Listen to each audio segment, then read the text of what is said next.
Hey, how's it going everybody? It's DJ Sketch and welcome back to the channel. And today we're going to take a look at one of my favorite Sega Genesis games, the sequel to Commando. No, not the Arnold Schwarzenegger flick, but the Capcom arcade game bearing the same name. I'm talking about Mercs, an overhead run and gun game developed by Capcom, which released in arcades as a 3-player cabinet in 1990, and was ported to the Sega Genesis in October of 1991. The Genesis version was actually reprogrammed in-house by Sega themselves, so this actually is a pretty interesting little entry here. So you play as members of the covert mercenary squad dubbed the Wolf Force, and the objective is to rescue the former president from rebels in the fictional country of Zetula. The arcade version has 6 stages, along with the final mission to rescue the president from the Hercules transport plane, as it's gearing up to escape. Sounds simple enough, right? Well, with Mercs you're equipped with a machine gun and a Mega Crush bomb that works as a screen clear for those pesky soldiers when they get a little bit too abundant, and also works with dealing some quick, heavy damage to bosses as well. Through the 6 stages, you'll start out in the jungle, leading to an enemy tank line, then to a naval port in which you'll battle the Scorpion helicopter, the mountain pass, enemy supply line, and finally the enemy hideout. Gameplay-wise, you can fire in 8 directions, and believe me, opposing fire will be coming from all of those directions as well, and enemies will waste no time trying to burn your bread. The boss fights in this game are all pretty awesome from start to finish, and a few will definitely test your dodging skills, especially the train battle on stage 5. That one's kind of brutal until you figure out to dodge the electric beams there. The music in both the arcade version and the original has some pretty slamming tracks too. The arcade version pretty much has solid bangers off rip and has just enough energy in the compositions to keep the flow going and lively.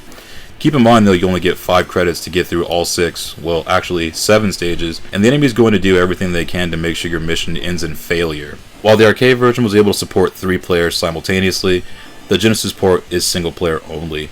That may seem a bit daunting at first, but after some repeated play, it won't be such a tall order, but be prepared to get smoked. A lot. Once you complete the arcade mode, for those that can't get enough of the one-man army mayhem, there's also the game's original mode, which sends you through an additional 8 stages with some new gameplay changes mixed in as well. Instead of being able to hold every weapon with one character, you pick up members of your party gradually that are each specialized in one weapon only, this being the flamethrower, missile launcher, laser, and homing missiles aside from your base machine gunner main character.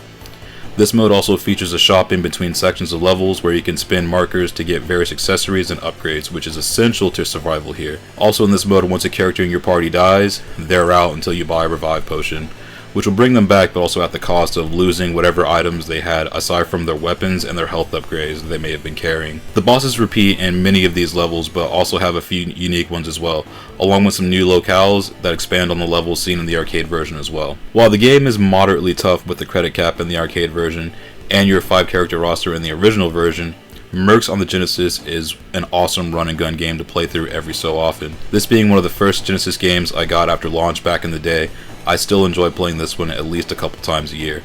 Also, if you can find the coin-up arcade cabinet and have 2 friends to run it with, go for it. It's pretty dope. Mercs gets an 8 out of 10, and if you have the means to play the Genesis version, do it. This is also released on the Wii Virtual Console as well, and that's also a great option to play this as well. And also, if you have the Capcom Classics Arcade Collection Volume 1, that's also on the PS2, so if you don't have the other 2 options, that's a great one as well. And you really can't go wrong with Mercs in your squad or in your game collection. If you can find these reviews helpful, that's awesome. I'm glad you can use this as a resource, and thank you again for watching.